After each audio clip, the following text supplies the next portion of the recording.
எல்லாருக்கும் வணக்கம் மக்களே. இன்னைக்கு வீடியோவில் நம்ம என்ன பார்க்க போகிறோம்னா, மகாலட்சுமி தாயை வந்து அலங்காரம் பண்ணுறது எப்படின்னு பார்க்கலாமாங்க.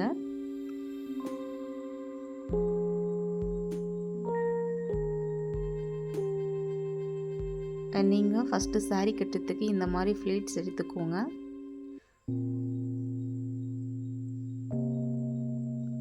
இந்த மாதிரி ஃப்ளீட்ஸ் எடுத்த அப்புறமா அந்த ஃப்ளீட்ஸ் எல்லாம் அரேஞ்ச் பண்ணிவிட்டு பின் பண்ணிக்கோங்க. ஒரு 3 பின் வர மாதிரி வந்து செக்யூர் பண்ணிக்கோங்க ஃபஸ்ட்டில், அதுக்கப்புறம் சென்டரில், லாஸ்ட்டில். டோட்டலாக வந்து ஒரு 3 பின் வந்து செக்யூர் பண்ணிக்கோங்க. அப்போ தான் உங்களுக்கு அந்த ஃப்ளீட்ஸ் வந்து மாறாமல் அப்படியே இருக்கும். எல்லாத்தையும் ஒன்று போல் அரேஞ்ச் பண்ணிவிட்டு நீங்கள் வந்து இந்த மாதிரி பின் பண்ணிக்கோங்க.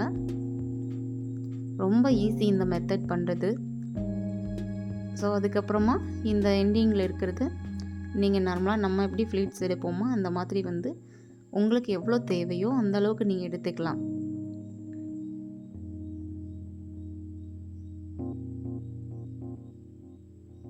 எடுத்துட்டு ஃப்ளீட்ஸ்லாம் அரேஞ்ச் பண்ணிவிட்டு நீங்கள் வந்து கிளிப் வந்து செக்யூர் பண்ணிக்கோங்க.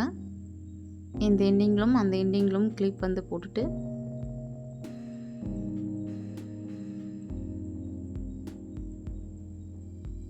உங்களுக்கு தேவையான அளவு இந்த மாதிரி ஃப்ளீட்ஸ் எடுத்துக்கோங்க. ஃப்ளீட்ஸ்லாம் ஈவனாக இருக்கா அப்படின்னு செக் பண்ணிவிட்டு நீங்கள் பின் பண்ணுறதுனாலும் பண்ணிக்கலாம், இல்லைன்னா கிளிப் கூட போதுமானது. ஸோ அவ்வளோதாங்க, முடிஞ்சுது. இதை நம்ம சென்டரில் வந்து இந்த மாதிரி ஃபோல்டு பண்ணிவிட்டு முடிஞ்சுது இந்த மாதிரி. அடுத்தது வந்து நம்ம இந்த மாதிரி ஹேண்டுக்கு வந்து ப்ளவுஸ் பீஸை 4 ஃபோல்டாக பண்ணிவிட்டு இந்த மாதிரி பின் பண்ணி எடுத்துக்கலாம். அதுக்கப்புறம் அந்த ஸ்டிக் மேலே வச்சுட்டு நல்ல பின்னை வந்து டைட்டாக போட்டுக்கோங்க. அம்மனோட கை வந்து மேலே நிற்கிற மாதிரி நல்லா ஸ்ட்ராங்காக பின் பண்ணிக்கோங்க. பேக்கில் இருக்கிற அந்த கிளாத் எடுத்து நீங்கள் ஃப்ரண்ட்டில் போட்டுக்கோங்க. போட்டுட்டு அந்த ஃப்ரண்ட்டில் வந்து கழுத்துக்கிட்ட நல்லா இழுத்து கூட பின் பண்ணிக்கோங்க. இன்னும் பார்க்குறதுக்கு அழகாக இருக்கும். இவ்வளோ தான் முடிஞ்சது. இதுக்கப்புறம் நம்ம சாரீ எடுத்து சென்டர் பாயிண்ட் வந்து பேக்கில் இருக்கிற மாதிரி வச்சுட்டு 2 சைடும் ஈவனாக இருக்கான்னு செக் பண்ணிவிட்டு நீங்கள் வந்து ஒரு ஊசி பின் எடுத்து சாரியை வந்து ஸ்டிச் பண்ணிக்கோங்க.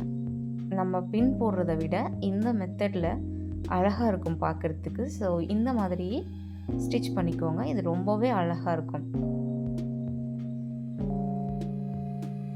அவ்வளோதான், பண்ணியாச்சு. இப்போ பார்க்கறதுக்கு ரொம்ப அழகாக இருக்குது பாருங்கள்.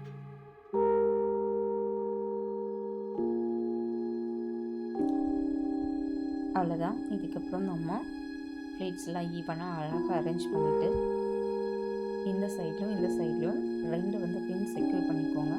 இப்போ பார்க்க ரொம்பவே அழகாக இருக்கும்.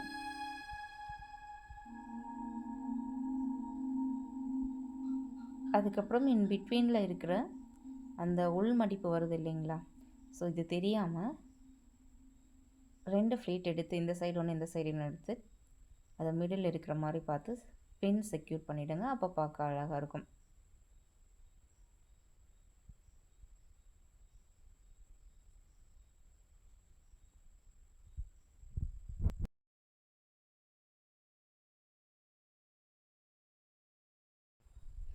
அவ்வளோதான். இதுக்கப்புறம் நம்ம லெக் வந்து ஃபிட் பண்ணிக்கலாம். அந்த பேக் சைடு லாஸ்ட்டு இருக்கிற ஃப்ளீட்டில் ஃபிக்ஸ் பண்ணிக்கோங்க.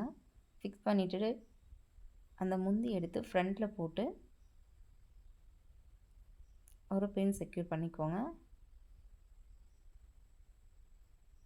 அதுக்கப்புறம் நம்ம ஒட்டியானம் ஃபிட் பண்ணிடலாம். அதுக்கப்புறம் நம்ம எவ்வளோ அலங்காரம் செய்ய முடியுமோ அம்பாவை அந்த அளவுக்கு நீங்கள் அலங்காரம் பண்ணிக்கலாம்.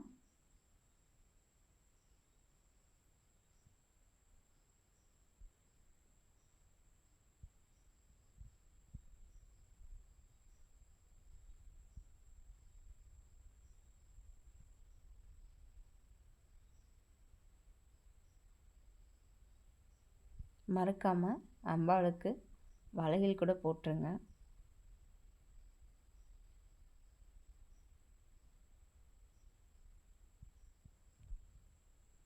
நம்மளால் எந்த அளவுக்கு அம்பாளை வந்து அலங்காரம் பண்ண முடியுமோ அந்த அளவுக்கு நீங்கள் பண்ணிக்கோங்க.